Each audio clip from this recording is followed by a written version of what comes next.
marketing is inseparable from this. So one of the goals of marketing operations for anything is to go viral. So in the case of Minions, it's completely possible that a marketing campaign was started, right, to appear organic. History is riddled with unexplained events. You can turn back now or learn the stuff they don't want you to know.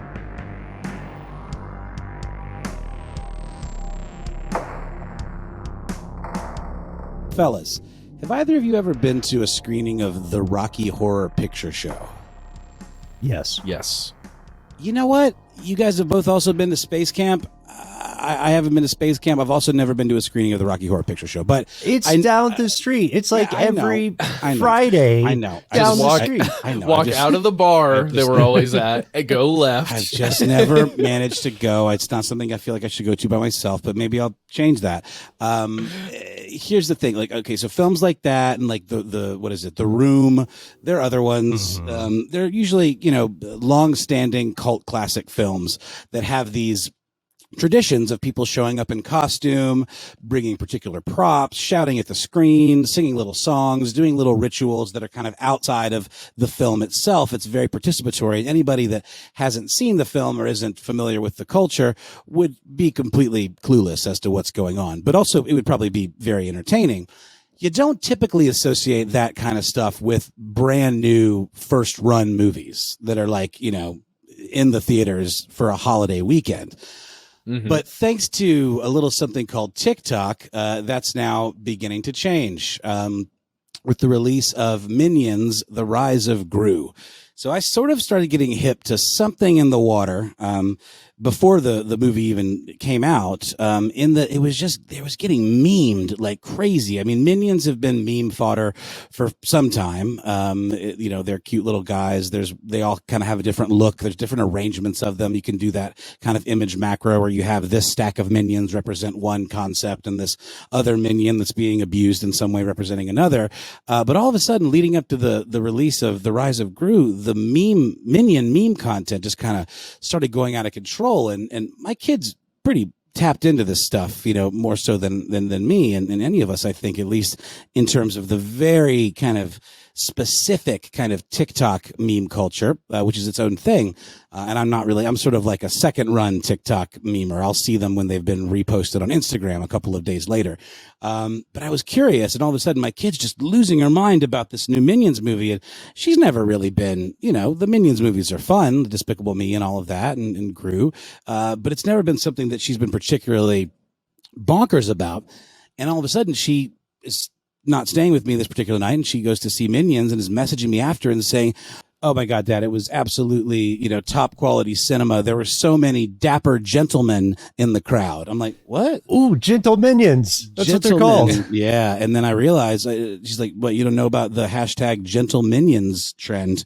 Mm-hmm. And I did not. And I was wondering about the explosion of Minions memes, but this is why there was this hashtag somebody started on TikTok, hashtag Gentleminions, and it led to an absolute just, explosion of people showing up to the premiere of the Minions movie wearing their formal wear, their most dapper formal attire.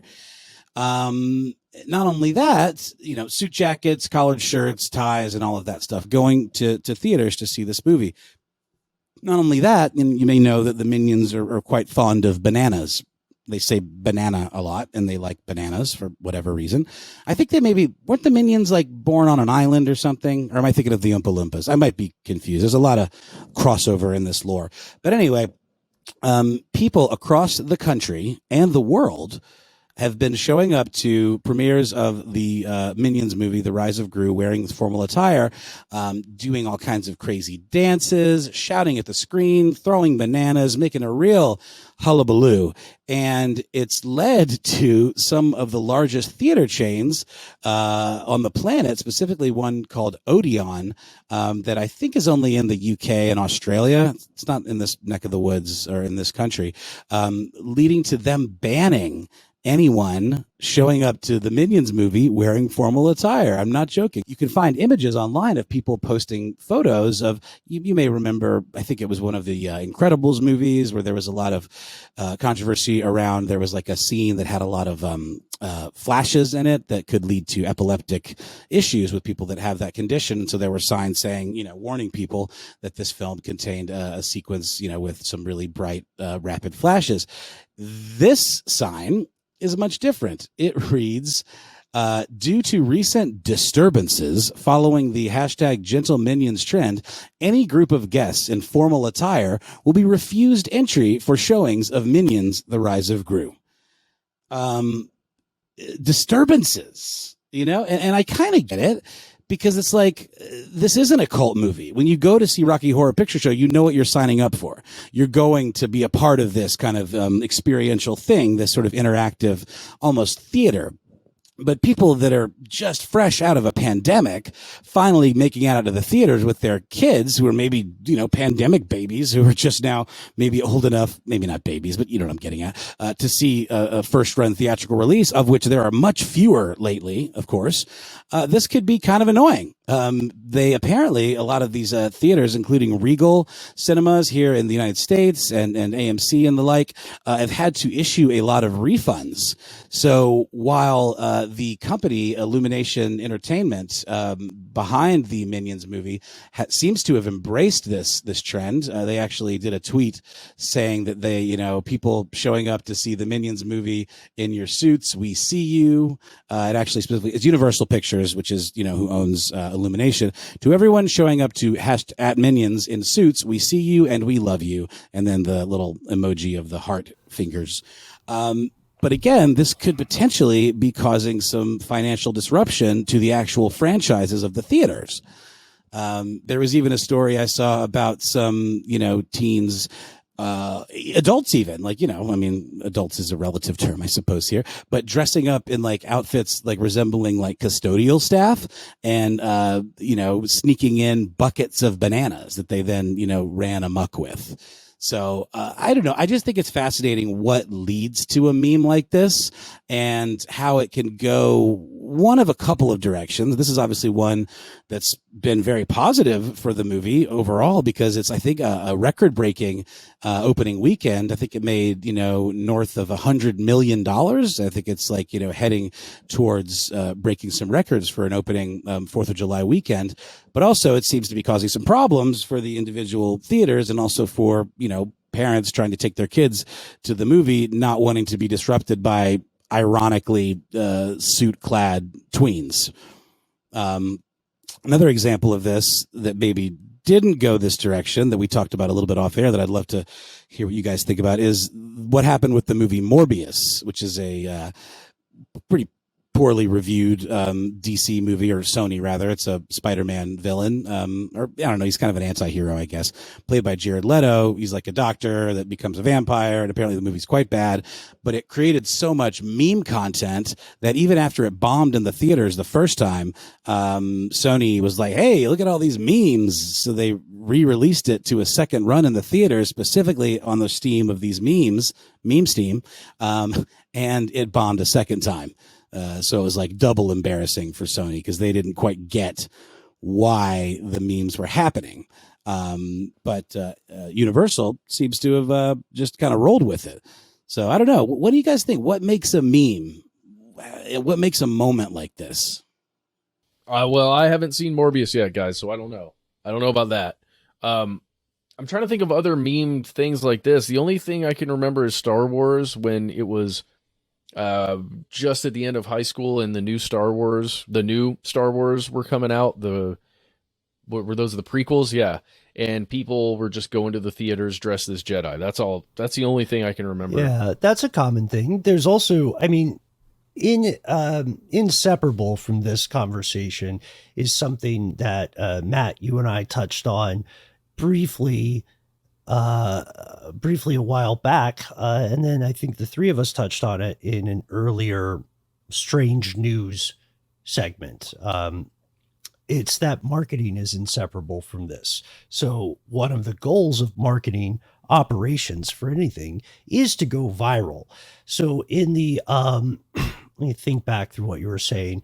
So in the case of Minions, it's completely possible that a marketing campaign was started, right, to appear organic. I don't have any proof of this, but I did read a fantastic article from GQ about Gentleminions by Grant Rinder. So shout out to you, Grant. That just came out yesterday, I want to say. And in this, they discuss how this thing evolved.